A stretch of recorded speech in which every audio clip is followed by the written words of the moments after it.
Welcome back to Baron's New Vegas Gun Guide, and this time we are finishing the short list of 20 gauge shotguns with the most well-known one, and probably the one that has the most pop culture relevance, the lever action shotgun. Based on the Winchester Model 1887, it was first popularized by its action in 1887, hence the name, and then in 1991 in the action of Terminator 2.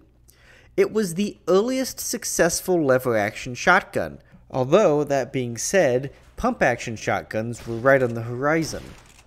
Now, both types were designed by John Browning. However, the 1887 was designed as a lever-action at the behest of the Winchester Repeating Arms Company management. As they said, they were the lever-action company and needed that brand recognition. This gun was chambered in 12 and 10 gauge black powder shot shell, although the gun was insufficient for the introduction of smokeless powder until the Model 1901. Now, the Model 1901 could handle the pressure of the 10 and 12 gauge shot shell and smokeless powder, and in fact, a Model 1901 is the gun used in Terminator 2.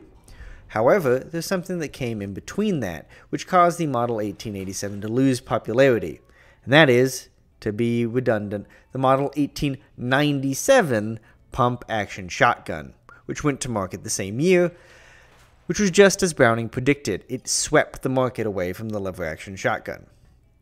Enough about the historical gun, going to the gun in-game, which matches the historical Model 1887 in almost every way, but for some strange reason was chosen not to be chambered in 12 gauge or even the 10 gauge Whitney shell like the one in Terminator 2, but instead is chambered in the 20 gauge Masterson-made shells.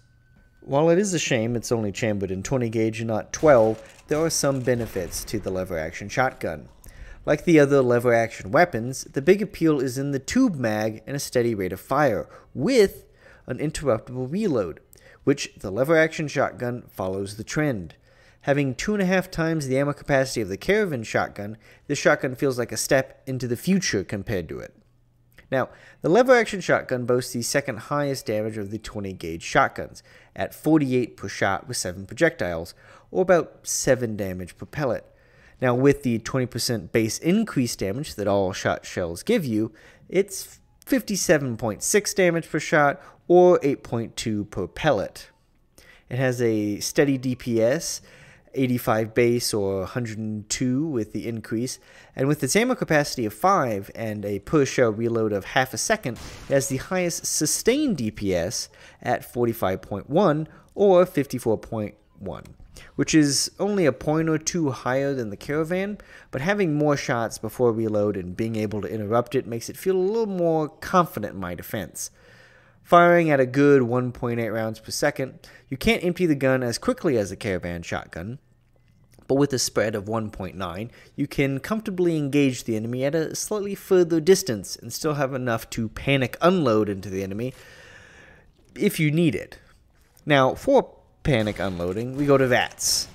The lever-action shotgun is not as cheap as the caravan shotgun, at least on paper, but after 2 shots, it's just as good. Costing 25 AP per shot, it's an efficiency of 1.9 base, or 2.3 with standard rounds damage per AP. Now, being 2 extra shots, what makes it good is that the reload adds an extra 10. So at 2 shots, you're equal to the caravan shotgun, and every shot after that is only getting better and better. Now, crit chance multiplier is the same as the others, with a ×1 multiplier and a crit damage of 7, which applies to all projectile shot in 1 shot. So more pellets are better for crit builds, slugs being better to punch through armor. Now, this puts the max crit damage at a total of 49 and the minimum at 7. Now, finally onto sights, and for once we have a sensible post sight to give you a general idea of where to shoot, like you get on most shotguns. So, you might think, oh well, if I have 20 gauge ammo, I should use it with the lever-action shotgun. But the lever-action shotgun is by far the most expensive of the 20 gauge shotguns at 2,000 caps. Now, it doesn't have any mods to make it better, but all that power has another cost. Even though it's using a weaker shot shell, it can only fire 495 standard shells, or 430 Magnum reloads. Now, luckily the ammo is still cheap, so filling that gun with those 495 shots doesn't cost you much, with standard shells costing 1 cap per round, with a 20% damage increase, we've talked about it, and the base 7 projectiles.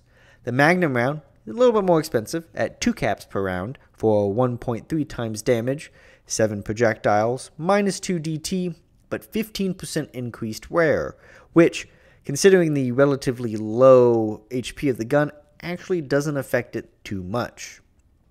And finally we get to the slugs, which are 1 cap per round, do 100% of the base damage, so 48, but they do it in 1 projectile, with only 35% of the original spread, but as we said before, at the expense of critical damage. Now, these lever action shotgun sadly lacks a unique variant. I would like one that's chambered in 12 gauge, but it's alright. It's still a fun gun. It's not quite as good as the Mercy and grenade machine gun pairing up. Now, where to get it? Miguel's pawn shop in the basement has one. The Bighorn Saloon in the back room has one. You can get one behind the counter in the Atomic Wrangler Casino. All of them have them out in the open. At Durable Dan's sacked caravan, there's one on the corpse of a Crimson Caravan guard. They also carry them when alive. Now, Mick and Mick of Ralph has one, and Followers guards have them. Now, Fiends are probably the only hostile user of the weapon that you'll encounter with some amount of frequency. And finally, of course, the Vendatron has one. In conclusion, the lever-action shotgun is a great gun. I personally enjoy it a lot, even with its low durability, and the extra benefit of even at low health, it can't jam due to the fact that there's no animation for it. Its ability to benefit from the Cowboy perk also sees it to stay relevant, until you get to the last 2 true shotguns, one unique and one that's endgame material. Now that Cowboy perk gives it the extra 25% damage, and it's the only shotgun to benefit from it. So I recommend, if you're going to use that build until you get the last shotgun in this list, I'd stick to the lever action shotgun. Thank you very much. I'll see you next time.